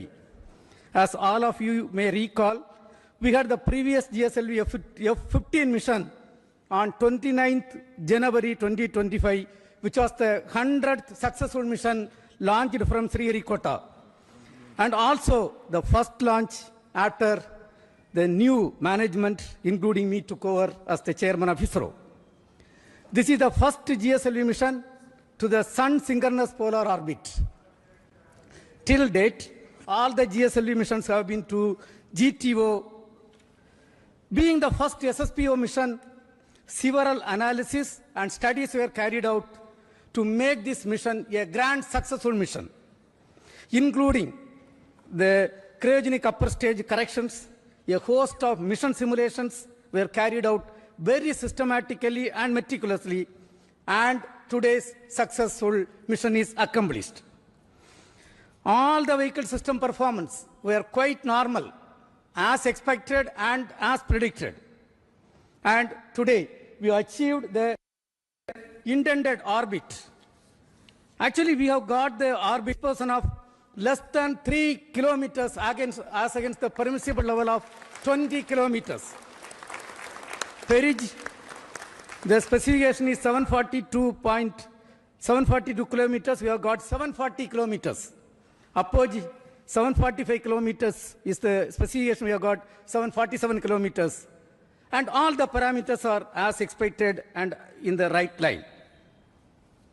And this accomplishment is a teamwork, culmination of the teamwork of both ISRO and JPL NASA. The NISAR satellite is a significant milestone for both Department of Space and NASA JPL, being the first joint development project undertaken by the two major spacefaring nations. NISAR is an all-weather, day-night imaging satellite that will scan the entire Earth at 12-day interval. The satellite integrates ISRO's S-band synthetic aperture radar payload with NASA's L-band SAR payload and 12-meter unfurlable reflected antenna to become the first of its kind, a dual-frequency SAR satellite.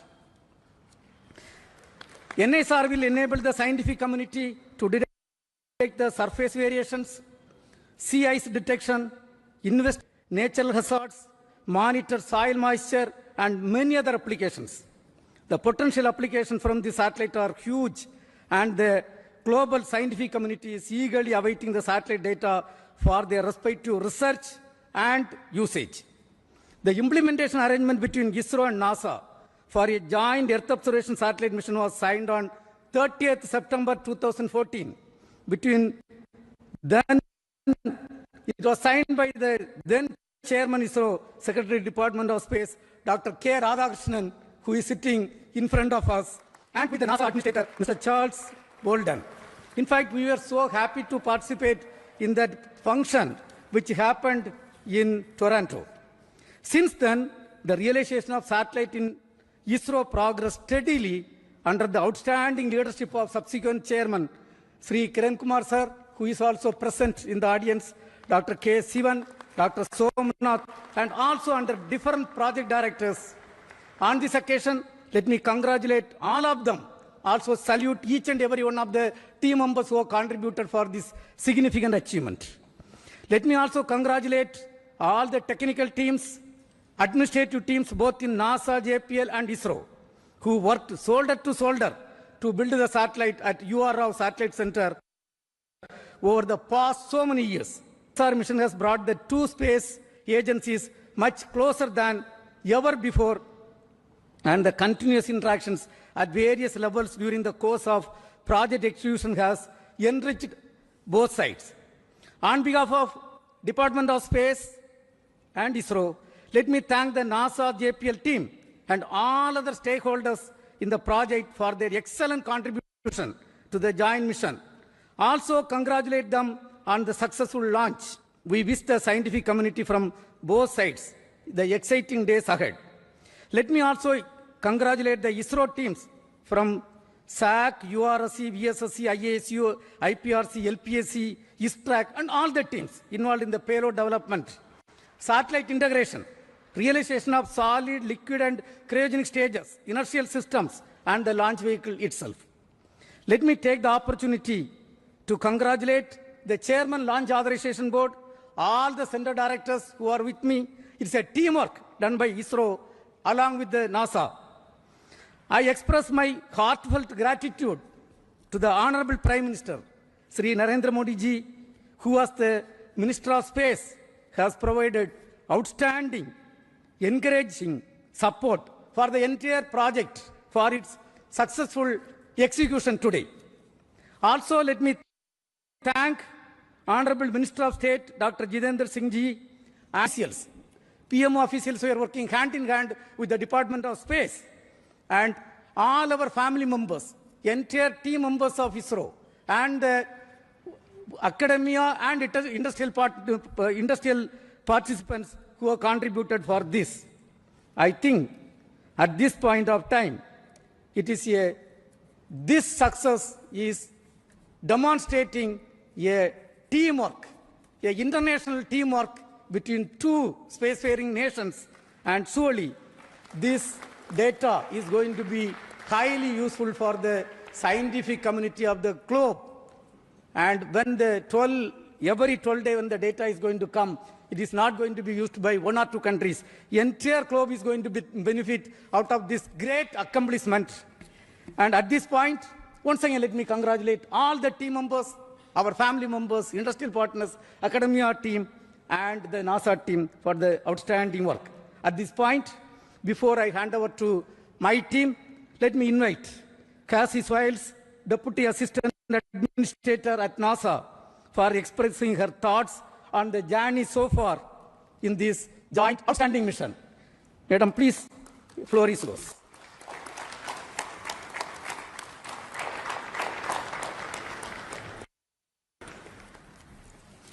Yeah, please. Well, I first have to start with go ISRO, go NASA, go NISAR. So I am honored to be here today in the ISRO Mission Control Center. It's just truly been an incredible visit so far, and I have to tell you, I had an opportunity. I'm sitting next to our charge. It's just an honor to have you here, so thank you, sir, for being here. The former ISRO chairman, I looked at him right after the launch, and I said, so how does it feel to not be on console? He said, well, it's a different seat, so it's good to not be in the hot seat. So I'm glad you got to watch the launch and enjoy it.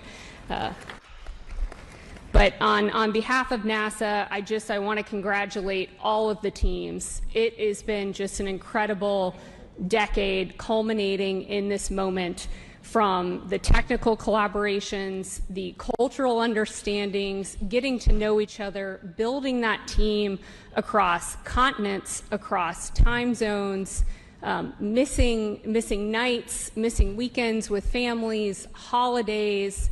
It is truly something that every single person in this room should be proud of. I am so proud. I was so proud to be out there watching this launch.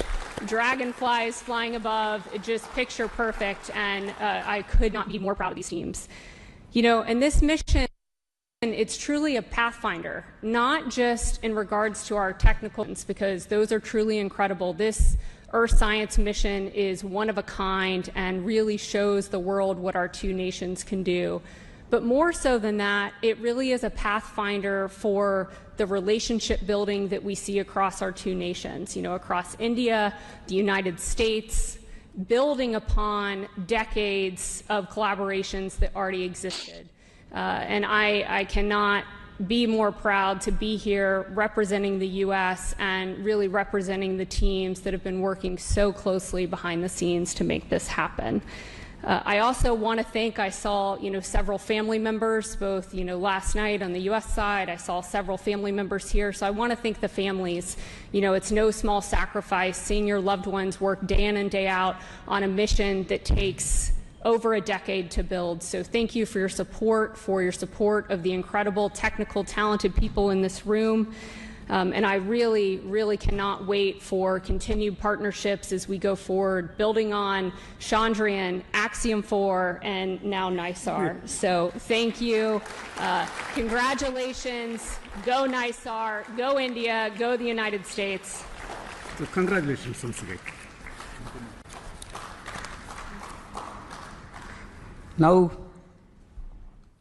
if you're just joining us, I'm Raquel Villanueva with Dr. Sue Owen, live from NASA's Jet Propulsion Laboratory in Southern California. We were just watching celebratory speeches from India after our colleagues at the Indian Space Research Organization launched NISAR about 30 minutes ago. NISAR is a joint mission between NASA and ISRO. It's a powerful Earth-observing satellite built to track changes on our planet. And launch was a spectacular sight. Right, Sue? It was really amazing. And, you know, we were here at the Mission Control Center here watching the launch, and it was just so exciting. We had our lucky peanuts.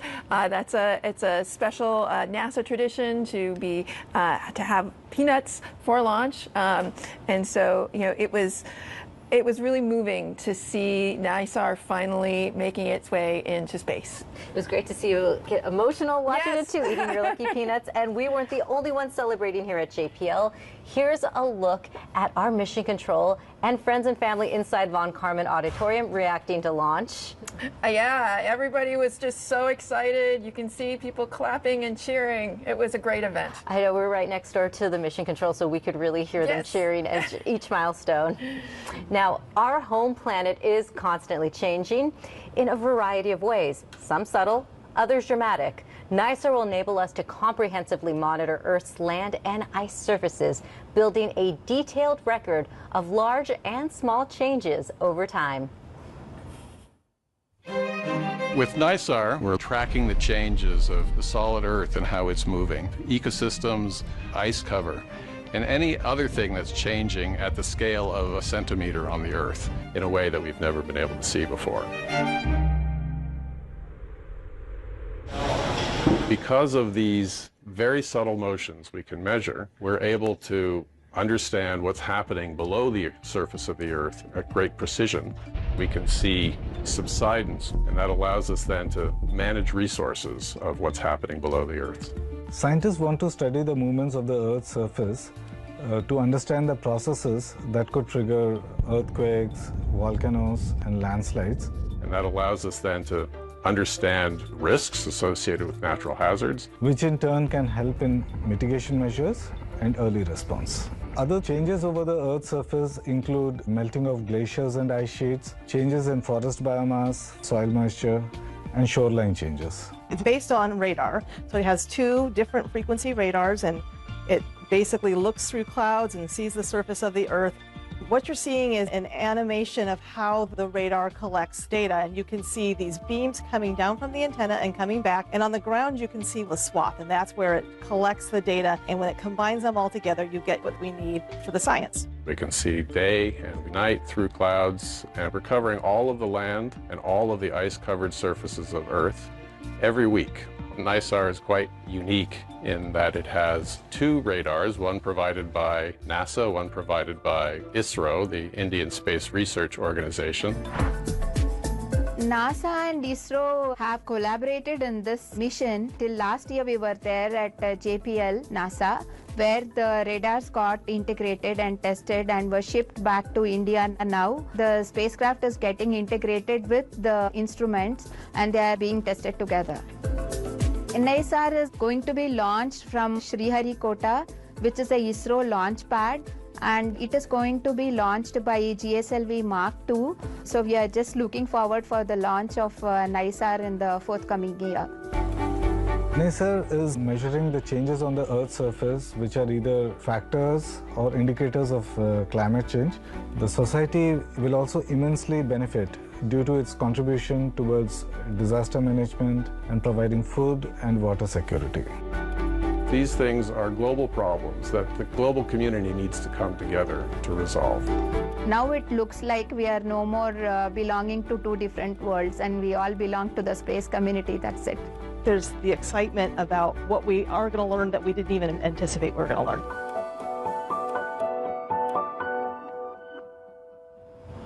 This mission has been years in the making, and one of the people who helped bring it to life is with us right now. Charles Alachi is the former director of JPL, a member of the NISAR science team, and we are sitting in a room named after him. Charles, it is great to have you with us. Well, thank you. Thank you. How are you feeling after witnessing launch? Well, to say ecstatic is an understatement. This is a great day. I want to start by thanking our colleagues in ISRO and India for the perfect launch.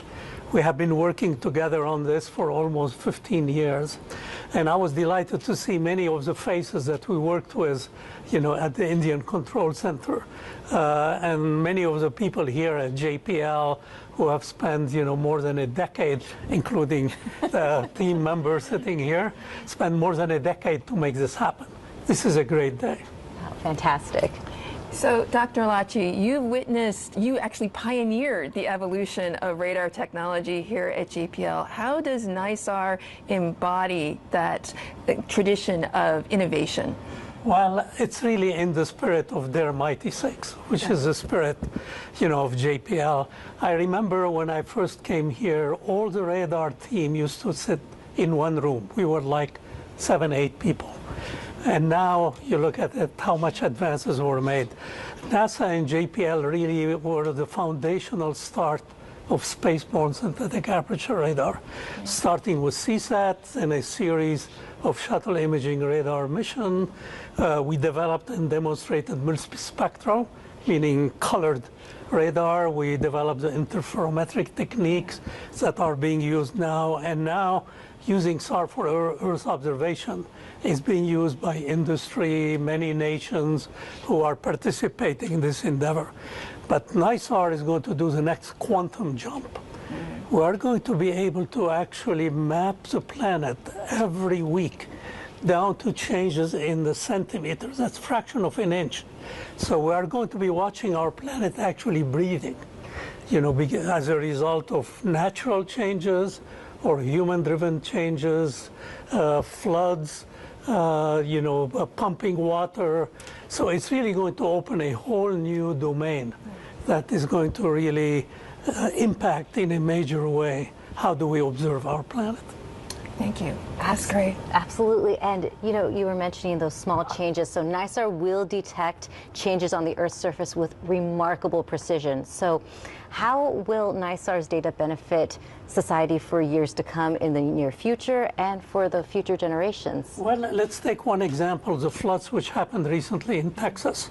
NISAR will be able to actually monitor the changes of the area which are being flooded, even under vegetation. And then when earthquakes happen, we will be able to monitor the surface motion which results from earthquake, so we can send the information, to the rescuers, so they know where are, the major damage which have happened. Let's take example where people are pumping water, farmers are pumping water.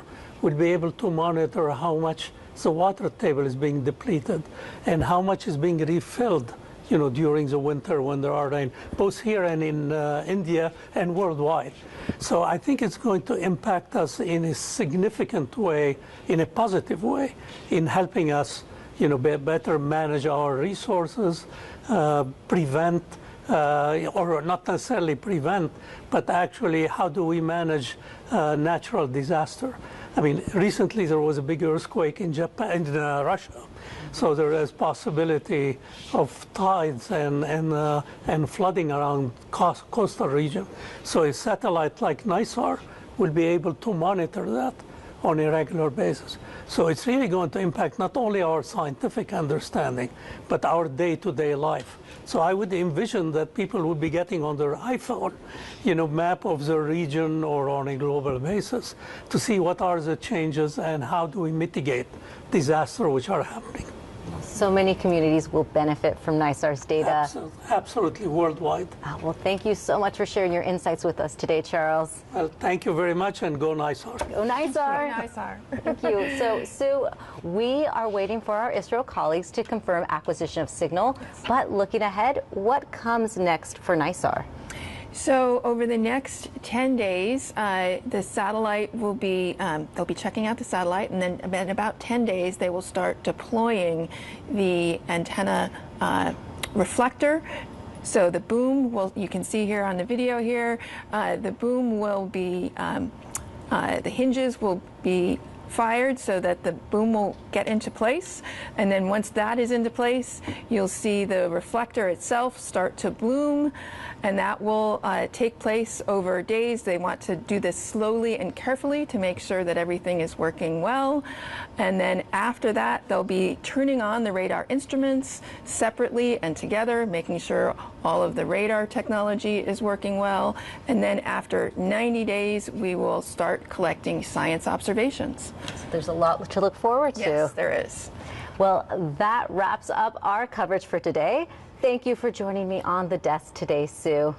Thank you, Raquel. It's been really great having you here as a launch buddy. Yes, witnessing the launch together is fantastic.